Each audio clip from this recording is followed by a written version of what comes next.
Hey family, welcome back to Norok studios.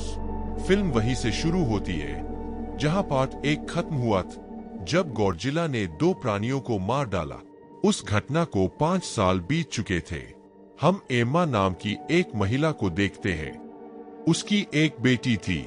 वह उस संस्था के साथ काम कर रही थी जिसका मकसद इन जीवों को ढूंढना था। उनका घर जंगल के बीच में था। अचानक उनके घर के पास धमाका हो जाता है। मां बेटी दोनों डर गईं और संस्था के पास गई। वे देखते हैं कि इस जीव ने दुनिया में कदम रख दिया है, यानी अभी अभी इसका जन्म हुआ है। जैसे ही वह अपने आसपास सभी लोगों को देखती है तो घबरा जाती है। यह उन पर हमला करना शुरू कर देता है। एम्मा के पास एक ऐसा डिवाइस था जो उसके गुस्से को शांत कर सकता था। वास्तव में डिवाइस ने प्राणी के चारों ओर फ्रीक्वेंसी कम कर दी। जब वह इस जीव को डिवाइस देती है तो वह पूरी तरह से शांत हो जाती है।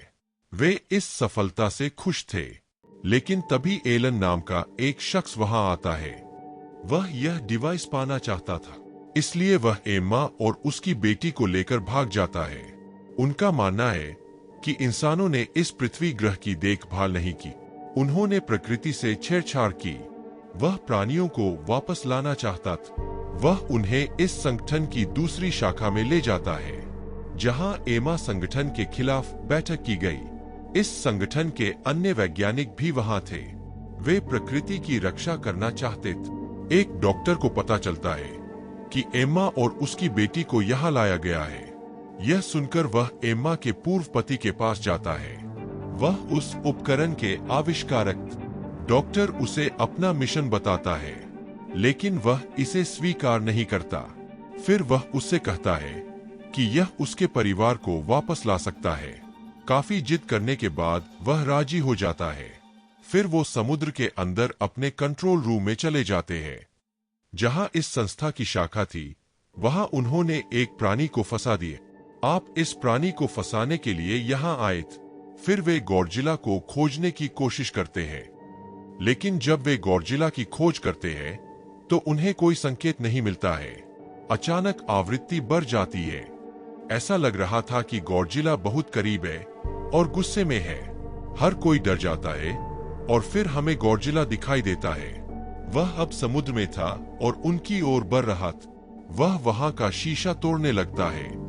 दरअसल वह समुद्र के रास्ते हर देश की यात्रा करते थे।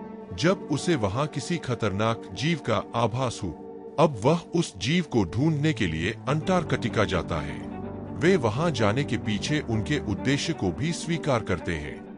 वह वहां क्यों जाना चाहता है, इसलिए वे उसका पीछा करते हैं। जैसे ही वह वहां पहुंचता है, हम देखते हैं कि वहां एक बहुत बड़ा अजगर है। वह 3 सिर वाला था, जिसे राजा गिधोरा के नाम से जाना जाता था। इस संगठन ने उन्हें अभी तक मौत की नींद सुला दिया था और उन्हें निष्क्रिय कर दिया गया था। गॉडजिला उनके प्रतिद्वंद्वी थे। गॉडजिला अक्सर उससे लड़ने के लिए यहाँ आता था। जब डॉक्टर एम्मा को बचाने जाता है तो वह यह देखकर आश्चर्यचकित हो जाता है कि वह एलन के पक्ष में है। वह उस अजगर को जगाने की योजना बनाकर यहाँ आई थी। वह उनके साथ जाने से इनकार कर देती है। वह जाते जाते उस अजगर का शीशा तोड़ देती है। वह अब सक्रिय हो चुका था और पूरी तरह से बाहर था। गॉडजिला इस पल का इंतजार कर रहा था ताकि वह उससे लड़ सके। वे दोनों खूब झगड़ते हैं। फिर वह राक्षस गॉडजिला पर हमला करता है और अन्य लोगों की ओर बढ़ता है। जब एम्मा यह देखती है तो वह डर जाती है कि चीजें इस तरह गलत हो जाएंगी।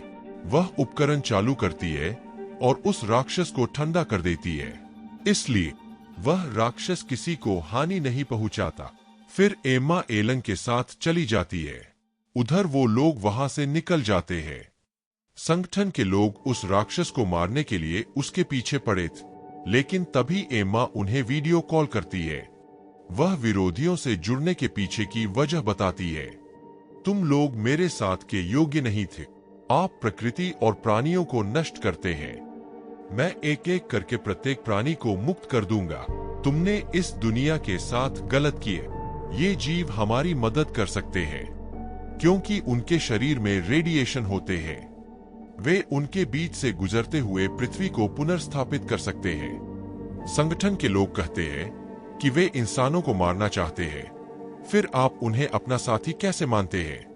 वह कहती है कि तुम गलत हो, हम सदियों से साथ रह रहे थे, सब कुछ संतुलन में था, हमने उन्हें कुछ नहीं कहा, उन्होंने हमें कुछ नहीं कहा, हमने उनका ख्याल रखा, उन्होंने तुम्हारे साथ बुरा किया तो क्या तुम चाहते हो कि वे अपनी रक्षा किए बिना चुपचाप बैठे रहें? वह उन्हें आजाद कराने की प्रतिज्ञा करती है और फिर वह कॉल काट देती है। जैसा कि उसने कहा था कि वे सभी प्राणियों को आजाद कर देंगे, इसलिए वह अपने मिशन के लिए निकल पड़ी। सभी को चिंता थी कि अगर वह ऐसा करती रही तो हमें दुख होगा। जैसे ही वह आगे बढ़ती है, एम्मा एक और प्राणी को मुक्त कर देती है। वह एक ज्वालामुखी से आया था। वह ज्वालामुखी आबादी वाले इलाके में था। सारा नगर वहां बसा हुआ था। वह हृदयहीन हो जाती है और लोगों के बारे में नहीं सोचती। वह केवल प्राणियों को मुक्त करना चाहती थी। ज्वालामुखी से निकला ये जीव इतना विशाल था। सेना अपने विमानों से उस पर हमला करती है। वह उन्हें मारने ही वाला था कि वह अचानक भाग गए, क्योंकि राजा राक्षस वहां आया हुआ था। इसे शुरुआत में एम्मा ने समुद्र में मुक्त कराया था। दोनों लड़ते हैं और किंग मॉन्स्टर शक्तिशाली होने के कारण गॉडजिला को बुरी तरह घायल कर देता है। अब वह संगठन के लोगों के पास जाते हैं। वह उन पर हमला करने ही वाला था कि गॉडजिला समुद्र से प्रकट हुआ।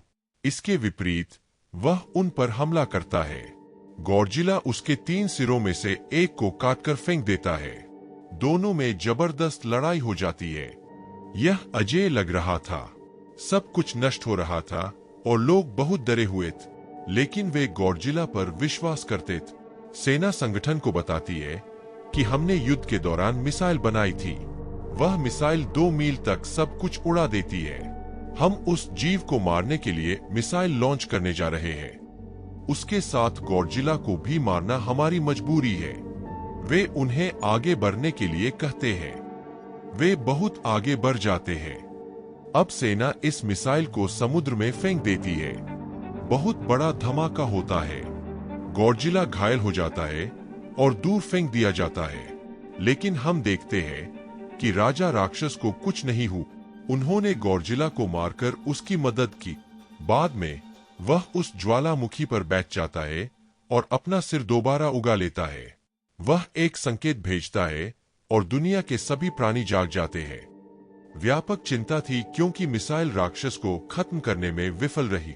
इसका मतलब है कि वह बहुत शक्तिशाली था। वे उसे हराने के तरीकों पर शोध करना शुरू कर देते हैं। तब उन्हें पता चलता है कि वह धरती का प्राणी नहीं बल्कि अंतरिक्ष से आया है।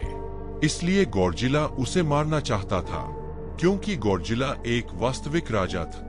वह नहीं चाहते थे कि कोई उनकी जगह ले। अब अन्य जीव भी आने लगे।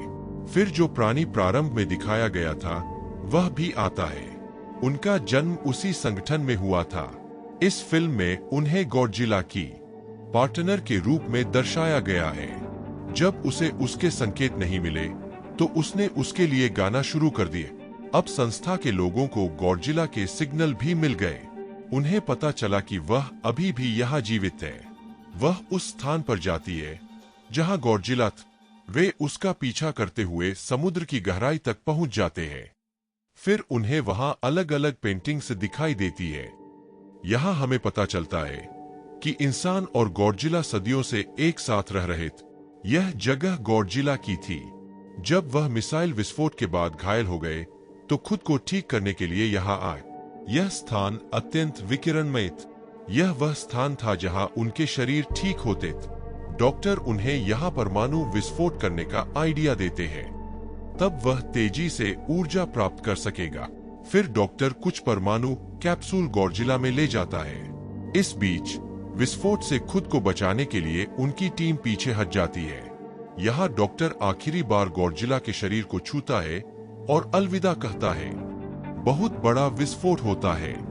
समुद्र के नीचे सब कुछ नष्ट हो जाता है। गॉडजिला को इससे काफी ऊर्जा प्राप्त हुई। एम्मा की बेटी उस डिवाइस को माइक्रोफोन से बांध देती है। वह आवृत्ति चालू कर देती है ताकि उनके आसपास के जीव शांत हो जाए।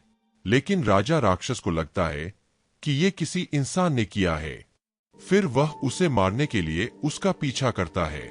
तभी वहां गॉडजिला आ जाता है और लोग उस राक्षस को मारने में गॉडजिला की मदद कर रहे थे, लेकिन गॉडजिला उसे हराने के लिए पर्याप्त शक्तिशाली नहीं था। वह जीव गॉडजिला को मारने ही वाला था, लेकिन तभी उसका साथी जीव आ जाता है। वह राजा राक्षस पर हमला करती है, लेकिन दूसरा प्राणी आकर उसे रोक देता है।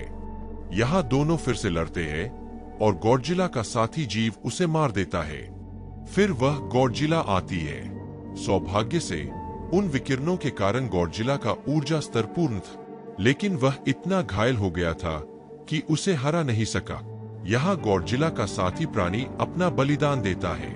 वह खुद को विस्फोटित करती है। उसके शरीर से निकलने वाली किरणें गॉडजिला के शरीर में आने लगती है। इससे उसके घाव ठीक होने लगते हैं। यहाँ एक बार फिर वह एक शक्तिशाली प्राणी के रूप में खड़ा है। अब हम एम्मा को उनकी बेटी और पूर्व पति के साथ देखते हैं।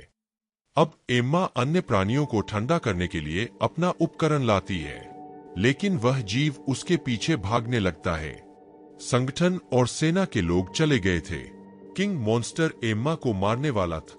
गॉडजिला उसके साथ प्रतिस्पर्धा करना शुरू कर देता है, लेकिन किंग मॉन्स्टर उस पर आग उगलना शुरू कर देता है। गॉडजिला जानता था कि उसकी ऊर्जा का स्तर भरा हुआ है और वह उसे आसानी से हरा सकता है। अंत में वह उस पर प्रहार करता है और वह मर जाता है। अब सब कुछ शांति में था। फिर हम सभी प्राणियों को गॉडजिला के सामने झुकते हुए देखते हैं, क्योंकि आखिरकार अब वही यहाँ का राजा था। और इसी के साथ ये कहानी इधर ही खत्म हो जाती है। मुझे आशा है कि आपको यह एक्सप्लेनेशन पसंद आया। अगर आप इस तरह से अधिक फिल्मों को देखना चाहते हैं तो फ्यूचर अपलोड्स के लिए सब्सक्राइब करें। Thanks for watching.